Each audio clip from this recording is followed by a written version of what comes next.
Ayan, hello, magandang hapon po mga kababayan. Ayan, nandito kami ngayon sa Tuy, ito di ba? Sa Tuy, Batangas. Meron po tayong pupuntahan na isa sa mga pinabahayan natin dito sa Batangas way back 2022? 23.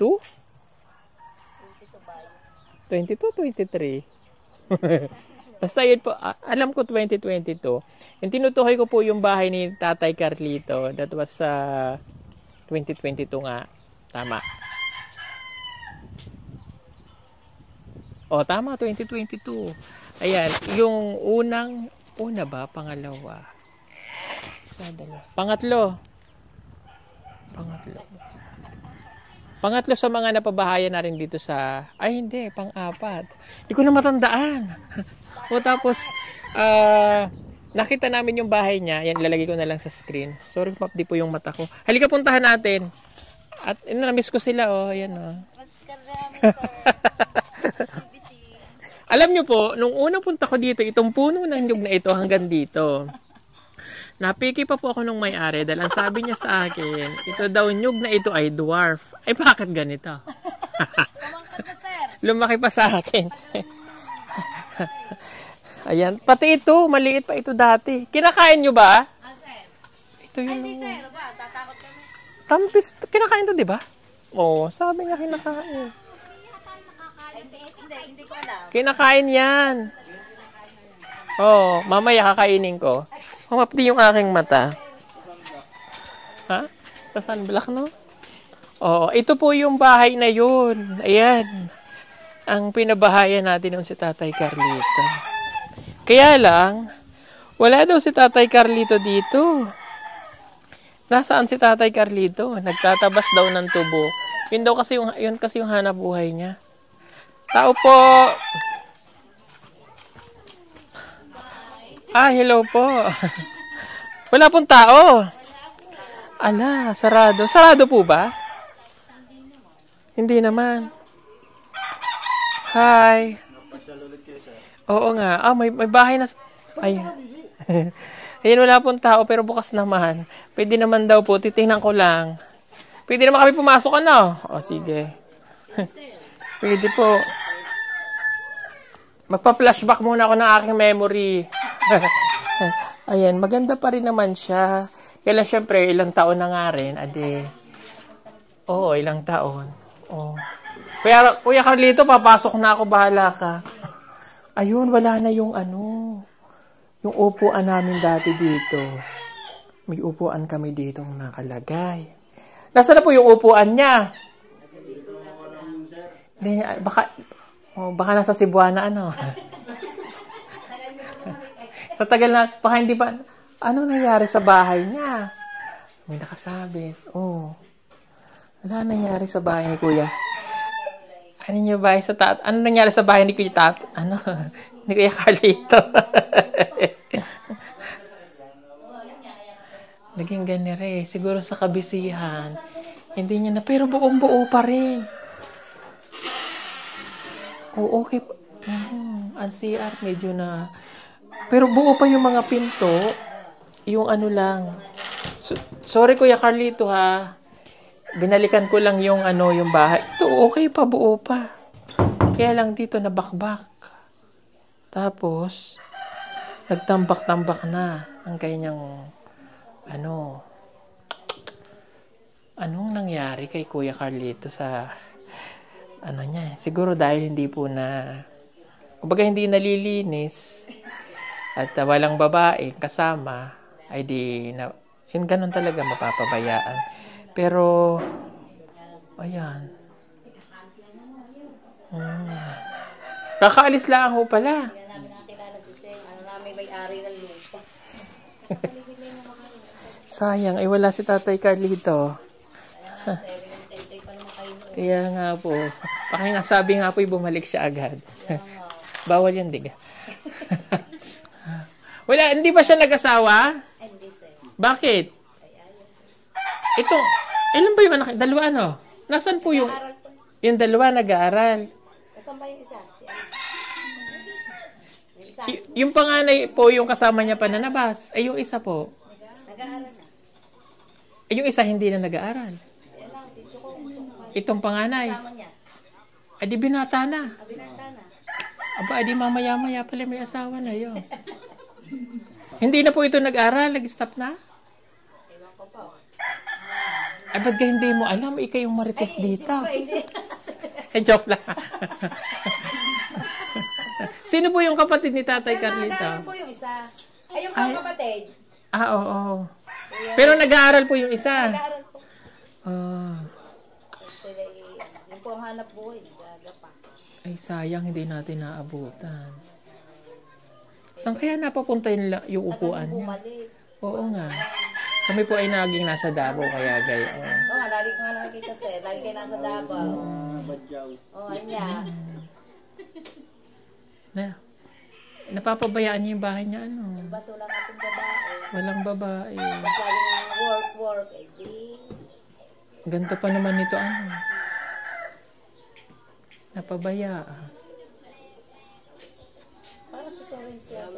Opo, ayan. So, wala si Tatay Carlito. Kakausapin ko sana para at least diba? Sayang yung bahay kapag napabayaan. Sayang. Hindi mo alam saan mapupunta kayo dito. Oo nga. Bago may work na. Oo. Kasi nangihinayang kasi ako. Kasi itong bahay na ito ay sayang naman kung masisira ng tuluyan. Bato ito diba? Ito ay panghabang buhay ng bahay. So, sa kanilang mag-aama, kahit tumanda na ang papa niya, bahay pa rin ang kanyang mga anak. Napakaganda nito ng,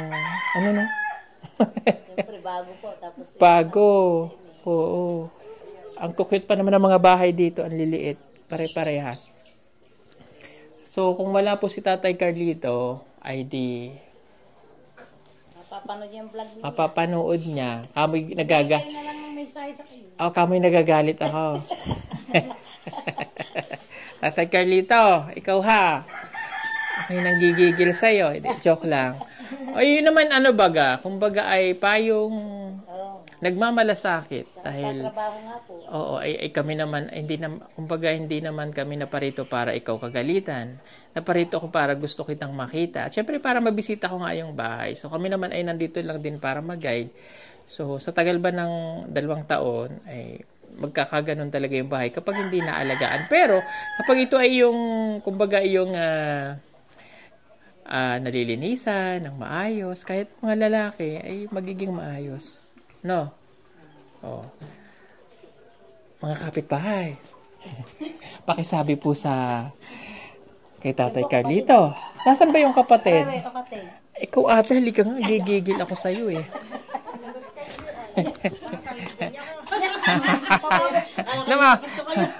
Ano, kamusta? Hindi, dito na lang po tayo, bo. Oo, parang kagumanda mo yung babae ate. Kumusta si Tatay Carlito? Wala kayo na-interview. Hayaan mo na. Aba, walang bra. Ako din wala. Kamusta po si Kuya? Ayos naman. Ayos naman siya? Oo. Ay, hindi mangyari po ay napabayaan niya yung bahay niya. Wala kasing walang babae. Bago laging wala, nagagapa. Ba't hindi na ho siya nag-asawa? Ay, wala ko matubig. Wala nga pa. Ayun na, may Tatay Carlito, lang, gusto ko lang sabihin sa'yo na ayun, yung bahay, pakaingatan. Okay, hindi kita inabot, so aalis na lang ulit ako kasi may pupuntahan pa. But ang bilin ko nga ay ingatan mo yung bahay, babalikan ko kamo siya ate. Hindi lagi pa kaya hindi alam na araw pa halos na. Anong sobrang sipag po? Yeah. Ano pong araw siya nandito? Ay, hindi mo. Pag Sunday ba? Ay, hindi rin. Pagka yung gapak sila maraming. Ay kasi gapakan pa? Gapakarga na yun. Lagi silang may gawa. Pahali ka. Tika at mag-iiwan ako ng mensahe din sa kanya. Isusulat ko sa dingding. Balik tayo dito. Hindi, joke lang. Okay, meron lang akong mensahe kay Tatay Carlito. Okay. Kasi, bilang isa sa mga tumulong sa kanya, I know it's part natin yon para, kumbaga para mag-guide pa rin natin yung ating mga natulungan. Kahit na matagal, so binabalikan natin sila para at least nakita natin kung kamusta. Okay, Tatay Carlito, pasensya na napadalaw ako. Gusto sana kitang makausap, makamusta, pero wala ka. Ingat ka palagi, and sana pagbalik ko, magkakita na tayo. Tapos, yun, yung billing ko lang, ingatan mo yung bahay, ha? Sana pagbalik ko malinis na. Kasi, kumbaga, alam ko, naintindihan ko nga dahil wala kang mga wala kang mga babae. So, para mapanatiling maayos pa rin yung bahay mo, ano po? Ayan, ingat. And meron lang akong iiwan dahil hindi ako nakapunta dito nung Pasko. So, iniisa-isa ko talaga yung mga pwede kong mapuntahan ng mga tinutulungan natin. So, mag-iiwan lang ako ng munting sa'yo para at least kahit paano, maalala mo pa rin ako. Naalala kaya ako ni tatay? Ni Tatay Carlito. Ayan. So, kanino kaya? Alika! Dito na lang sa best friend natin dito. Oo. Iiwanan ko na lang. May iwanan ako para kay Tatay Carlito. Iwanan ko sa'yo, pakibigay mo na lang. Ano, sir? Ha? Ang sulat? May iwanan akong sulat. Oo. Sabihin mo sa kanya, dun sa sulat, meron akong irereto sa kanya. Joke lang. Hindi, iwanan ko yung papasko ko ito sa kanya, kaya lang hindi ako nakapunta nga. No? So, ngayon lang nakabalik, kaya ngayon lang natin ibibigay. Ha? Okay? Ha? Ay, wag na kayo malalaki. Ayan. Ay, hindi. Pinabibigay kasi ito, kaya ha? Sponsor niya. Pinabibigay namin. Ay, kasa po. Oo. Ayan. Sige, ibigay ito sa kanya. Sir, dito na sa kanya. Ha? Sa kapatid. Sa kapatid. Ayun pala kapatid Ate, halika. Sa kapatid niya. Oo. Kay Tatay Carding. Ibigay mo na lang po ito kay Tatay Carding. Ha? Hayaan mo na ate, ako'y wala rin. Pakibigay. Ha? Namiss ko rin kayo. Oo. Ito yung pinakamasayang blessing Oo. Ate, pakibigay po sa iyong kapatid. Ha? Kamo yan po ay papasko ko. Pasensya natin hindi ako nakapunta. Ha?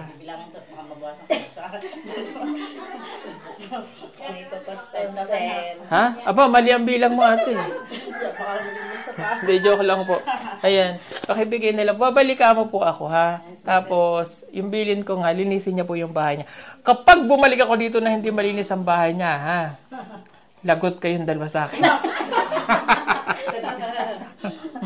Kasi sayang ang bahay. Nagbasa ka, sir, po. Lalaki ay. Pag ito'y nasira, di balik to sa wala. Papagawa ko na naman. Diba? Oo. Isa naman sa mga walang naging problema sa amin. Kumbaga dahil sa sobrang sipag na lang po ni Tatay Carlito, ay napabayaan na. At isa pa nga wala mga babae. So baka po naghahanap. Ay ayaw na rin niya siguro. Nadala na. Tapos laging busy sa trabaho. O siya, sige po. Salamat sa inyo. Salamat. Pagbalik ko, bibigyan ko kayo lahat. Hindi ako prepared Galing pa kasi kaming Kalatagan.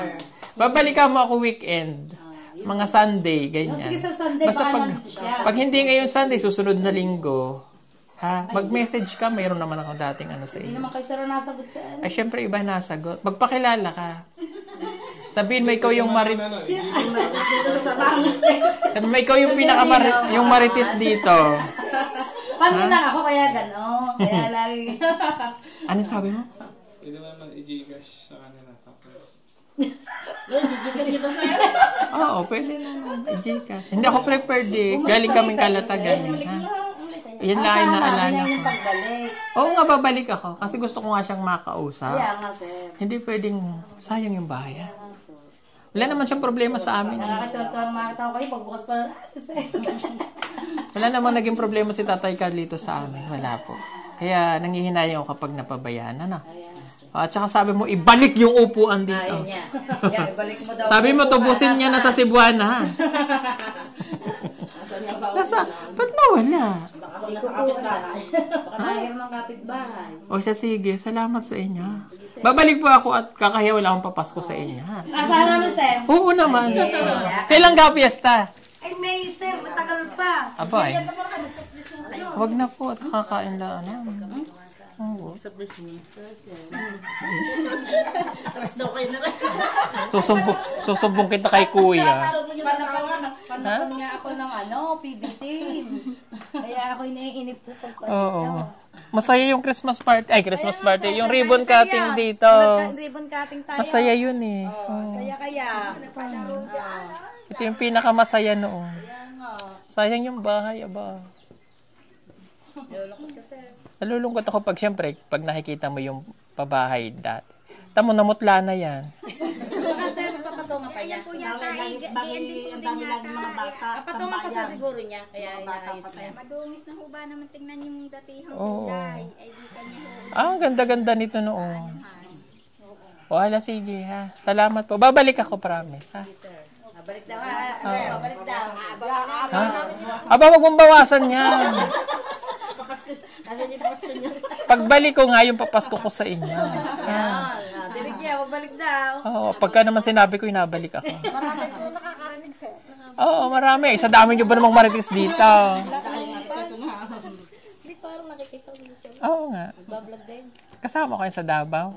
Saka dito sa Kalatagan din. O, hala, sige po. Babalik ako ha. Salamat ha. Ha? Sir, picture mo muna kami. Picture tayo. Ay, picture na. Dali agad. Wala pa rin bayad. What? Ayan. So, yun po mga kababayan. Wala po si Tatay Carlito nga. Hindi natin inabutan. So, babalik na lang po ako dito siguro ulit. Na po. At natutuwa naman ako kasi yung dating dinadaanan namin na rough road ay sementado na rin. Kaya madali na lang marating din yung sa kanila. So, dati kasi mahirap dito lalo pag maputik. Ano po? Yun nga, dahil hindi natin nakita, so nag-iwan na lang ako ng tagubilin. Kasi nga, yung bahay ay napabayaan. So, mahirap naman na masira ang kanilang bahay na habang tumatagal, lalong masira or mapabayaan. Sayang naman. So, kukorek ko lang yung kanina. Hindi pala 2022, that was 2021 pa. So, almost 3 years, 3 years na. 3 years na po, no? 3 years na mahigit. So, sayang ang bahay kapag ka napabayaan ng ganon. Kaya, Tatay Carlito, if you're watching, mapapanood mo naman. So, babalikan kita, tulad ng sinabi ko kanina, para mapangalagaan mo yung bahay mo. Dahil sabi ko nga, wala ka naman naging problema sa amin. Walang naging issue sa'yo, walang naging problema. So, pasensya ka na lang ulit kung hindi ako nakadalaw dahil sa aking mga alay. Hindi ako nakadalaw dahil sa dami ng aking ginagawa, sa dami ng aking pinupuntahan, at nanatili ako sa Davao na ilang taon. So ngayon na may chance na madalaw ko dapat kayo nung Pasko ay hindi ko nagawa dahil nagkaroon ako ng sakit. Kaya binabalikan ko na lang kayo ngayon para at least makita ko kayo. Kaya lang hindi tayo nagkita. So hopefully next time magkita tayo, Tatay Carlito, ha? So, yun lang. Nanghihinayang lang ako sa bahay mo yun pagka inapabayaan. Kaya, hopefully ay malinis mo, ha? Okay? So, yung 3 taong nakalipas, yan. Tagal yun. So, hindi ko na alam kung kamusta nangyari sa buhay mo at yung 2 mong anak, kung nag-aaral ba. Nasabi naman nila nag-aaral yung 1 mong anak. So, itong isa yung kasama mo sa paggagapak. So, si Tatay Carlito po ay naggagapak. Kumbaga sa Tagalog, nagtatabas ng tubo. Sa Bisaya naman, yung mga tinatawag namin mga journalist, nag-journal, yan, nagtatabas ng tubo. Kasi pagka ganitong panahon, ay yun po yung hanap buhay ni Tatay Carlito, nagtatabas siya ng tubo para mabuhay po yung kanyang pamilya. Ano po? So, naintindihan ko kung bakit nagkaganon yung bahay, pero ingatan pa rin natin, ha? So, yun lang yung comment ko sa aking pagdalaw. And hopefully nga, pagbalik ko ay malinis na yan yung bahay. So, yun lang. Ingat. And see you soon.